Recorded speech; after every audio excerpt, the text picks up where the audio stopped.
Ya, para sahabat sekalian, hari ini kembali saya bersama Pak Yusuf Sutanto, seorang pegiat guru Tai Chi yang sudah pengalaman 40 tahun. Tapi juga Pak Yusuf Sutanto ini adalah penulis berbagai buku, dan salah satu buku yang ditulisnya adalah The Dancing Leader. Nah, tapi buku yang ditulisnya ini, The Dancing Leader, akan kita kaitkan itu dengan satu konsep kepemimpinan yang berasal dari Nusantara, ya, yang merupakan local wisdom atau kearifan lokal, yaitu Hasta Brata. Nah, kita hari ini akan berbicara tentang praktek kepemimpinan dengan konsep Hasta Brata yang tadi saya sebutkan merupakan suatu local wisdom kepemimpinan Nusantara yang memiliki nilai-nilai universal. Nah, Pak Yusuf, terima kasih sudah bergabung. Salam sehat. Selamat malam Pak Am, terima Ya, kasih. selamat malam.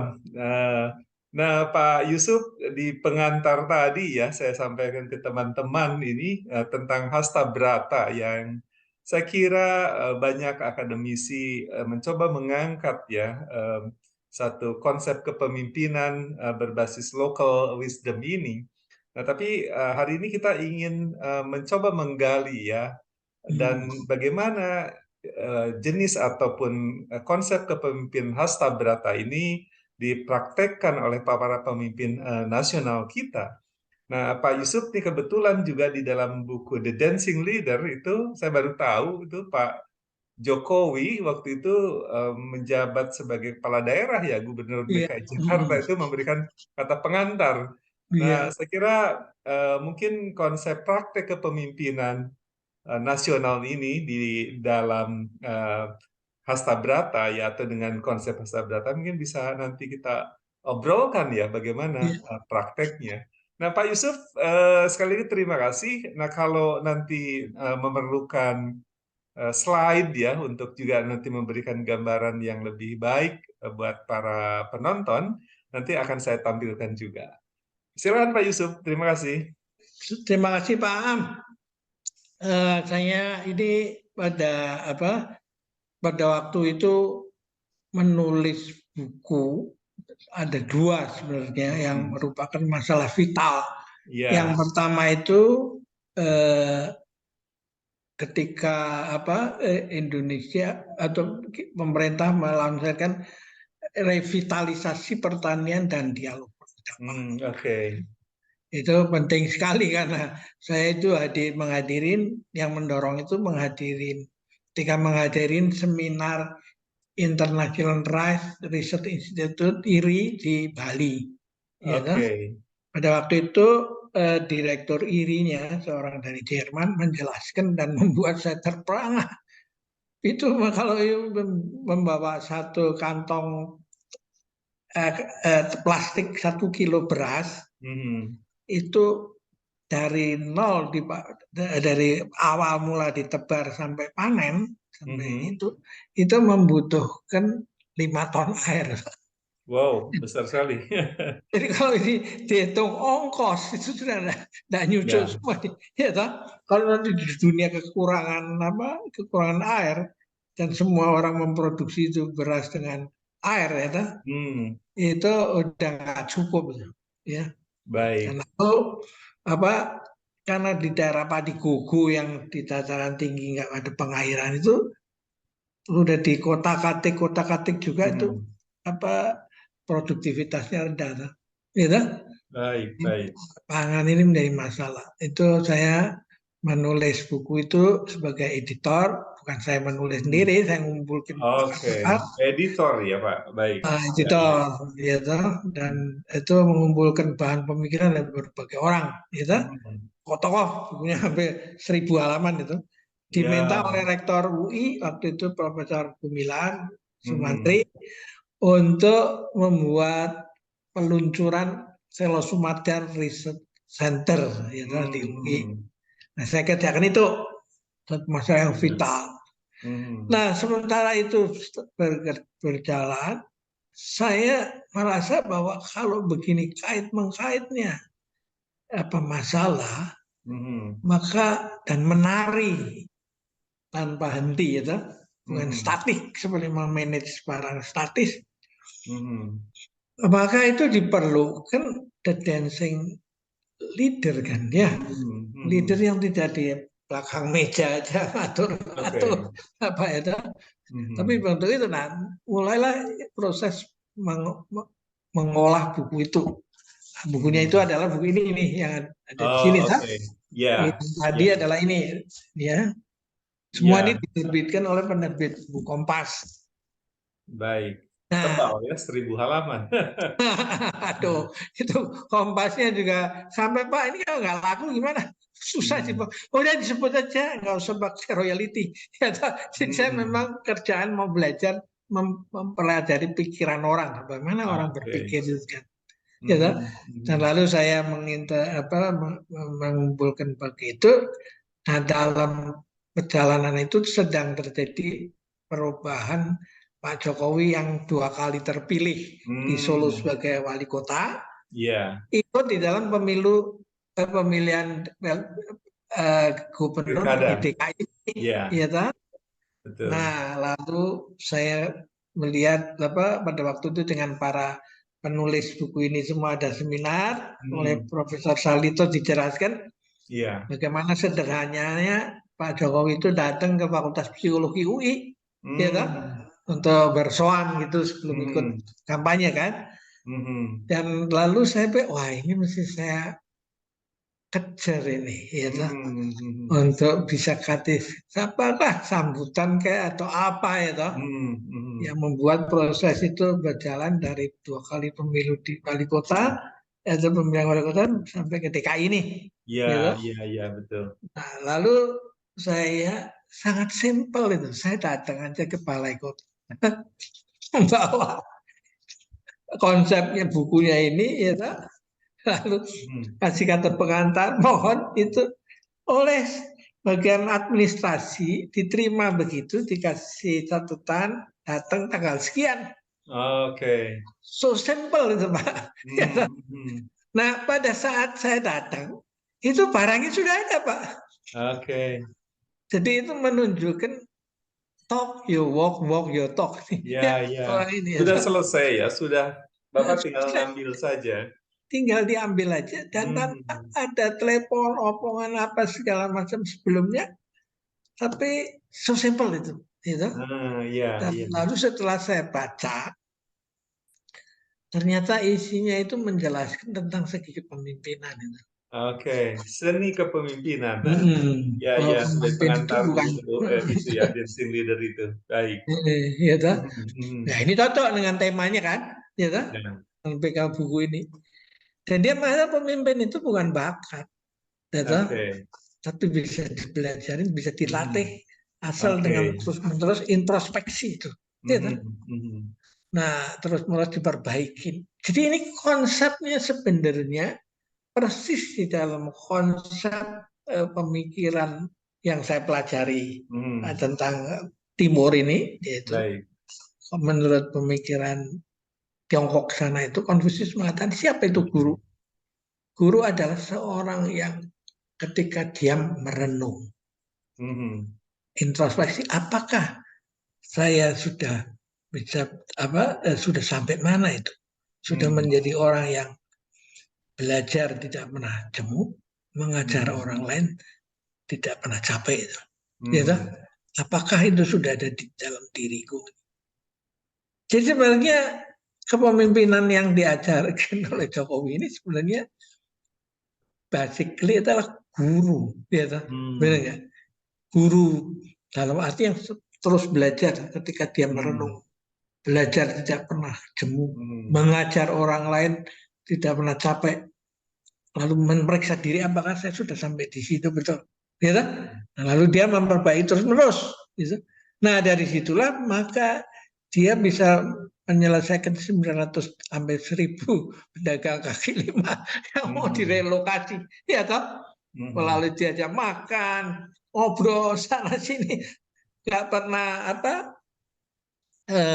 berhenti. ya toh, akhirnya 989 orang itu pedagang kaki lima itu bisa dipindah dengan aman, itu nggak ada gejolak, ya toh, dengan demo-demo apa segala. Nah itu kira-kira yang diceritakan di dalam kata pengantar ria, ya toh. Pemerintah pemimpin itu harus dapat trust, setelah itu terus berhubungan dengan rakyatnya toh. Nah, ketika sampai di DKI, saya pikir itu ya mungkin pencitraan ya. Ya toh. Lalu atau dianggap dipersepsikan sebagai pencitraan. banyak orang, wah ini dalam rangka pencitraan. Tapi setelah saya amatin kok terus konsisten begini ya. Berbeda dengan pemimpin sebelumnya yang hanya turba. Ya toh? Turba itu beda kan sama belusuan toh? Ya toh? Nah, saya mencoba karena saya itu mempelajari pikiran Cina kuno itu, ya toh? Maka saya pikir dia jangan belajar dari sini, toh? Kok belusuan itu ada yin yang memimpin itu masuk di bawah ke yin dan berinteraksi mendukung rakyat, ya toh? Dan Hasanah, sejarah Cina kuno itu dikenal memang ya belusukan ini ya. Belusukan itu, ya toh, yang berada di bawah yin dan melayani toh rakyat itu, raja itu melayani rakyat, rakyat pemimpin sebagai pelayan ya. Raja toh. Nah, tapi setelah saya melihat bagaimana dia itu menyelesaikan masalah G20 ini, ya, saya baru tahu bahwa ini sebenarnya ajaran Hastabrata ini. Ya, ini ada kaitannya nih ya ke konsep Hastabrata ini.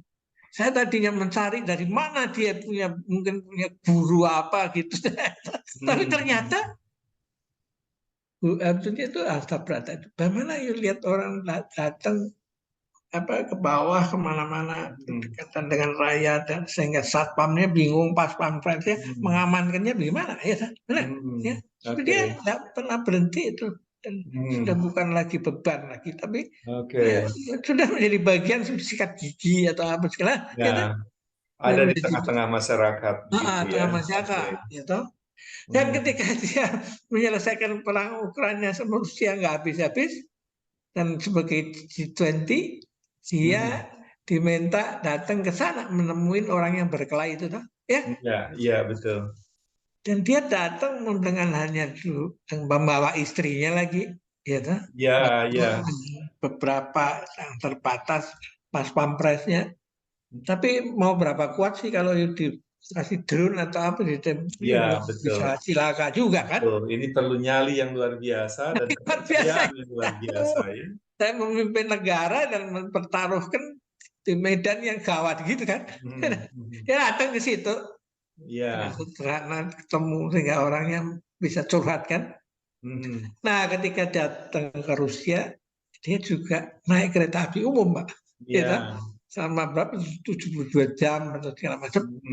Jadi itu menunjukkan apa ini sebenarnya. Lalu saya mulai ada salah satu anggota kita punya WA group, Profesor Antonius Suwanto, dia menjelaskan, Pak, dia kirimin satu kisah wayang tentang Hastobrato Kawedar. Hastobrato dibabarkan itu. Jadi waduh, dia tuh dialognya itu tinggi sekali bahasa lisannya itu. Itu terdiri dari sebenarnya bagaimana seni hubungan antara yang berkuasa dengan kekuasaan, gitu. Nah, itu di dalam cerita Ramayana, wayang Purwo itu yang lama itu, ketika Sri Rama itu diculik Dewi Sintanya ke Alengka oleh Dasamuka, gitu, Rahwana itu, dia dibantu oleh Anoman dan lain-lain merebutnya kembali. Dan akhirnya apa yang terjadi? Bukan dijajah Alengka, ya, tapi dia mengangkat adiknya Rahwana itu namanya Gunawan Wibisono, ya, yang nggak patuh sama kakaknya karena kakaknya bilang nggak benar itu. lalu disuruh memerintah itu. Gitu. Dan lalu dia dapat di Wisnu ajaran tentang hasta brata itu. Oke. Gitu. Jadi kalau itu nanti mau memimpin Alengko Dirjo ini harus menjadi seperti apa, surya, gitu. Matahari yang panas sangat memberi tenaga, memberi kekuatan untuk motivasi untuk bergerak. Tuh. Lalu ini harus menjadi condro. Kalau ada orang kegelapan menjadi kayak rembulan di malam hari kan bisa lihat kan, benar? Lalu menjadi Kartiko tuh. Kalau orang kebingungan, kesasar, dia melihat ke mana? Ke langit.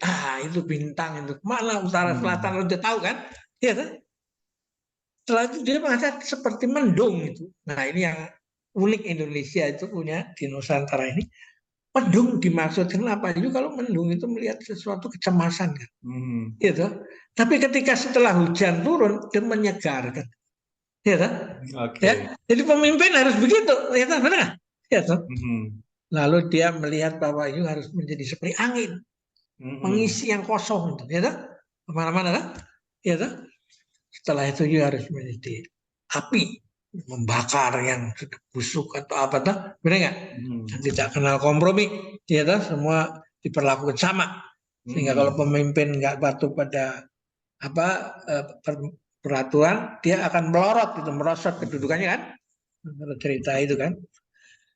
Nah, lalu juga dia harus menjadi samudra itu, bisa menampung dibanjirin nggak pernah meluap, disedot nggak pernah turun kan Pak, samudra itu kan.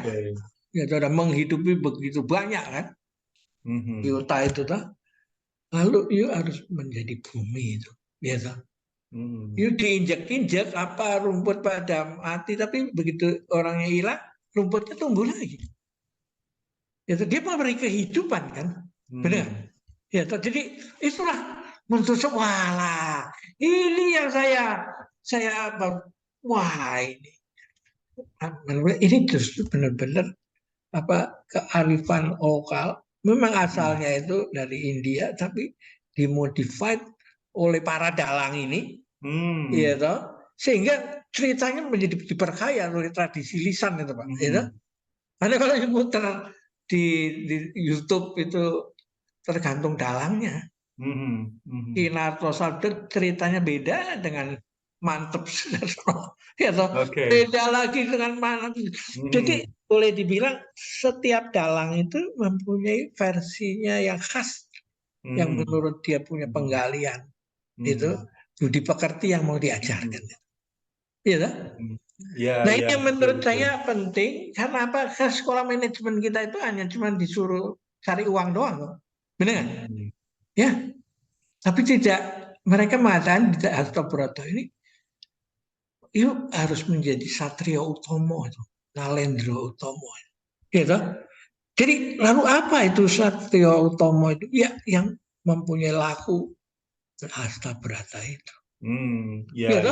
Jadi secara filosofi Pak, secara Oh. konsep itu memang ini berasal dari India ya, dari epik Mahabharata itu ya. Nah cuma di Indonesia karena memang India juga banyak pengaruhnya ya di sini. Itu dilakukan semacam adaptasi ya, dengan warna atmosfer lokal sehingga kemudian ini menjadi sesuatu yang khas lokal juga gitu ya. Artinya barangkali juga Hastabrata di Nusantara ini berbeda ya jadinya ya dengan apa yang semula dikonsepsikan di India sana. Iya.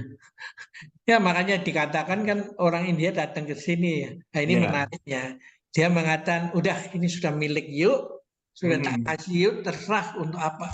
Dan mereka kaget karena kalau dilihat balet Ramayana di Prambanan gitu ya, di itu malam-malam tuh, wah itu luar biasa Pak. Ya, saya pernah ngajak tamu Aldi Gandum datang ke lihat ke apa, ke mana, ke Ramayana malam itu, ya toh, Jogja itu tidak berhentinya saya lihat kepalanya geleng-geleng terus, ya toh, sambil berdesak.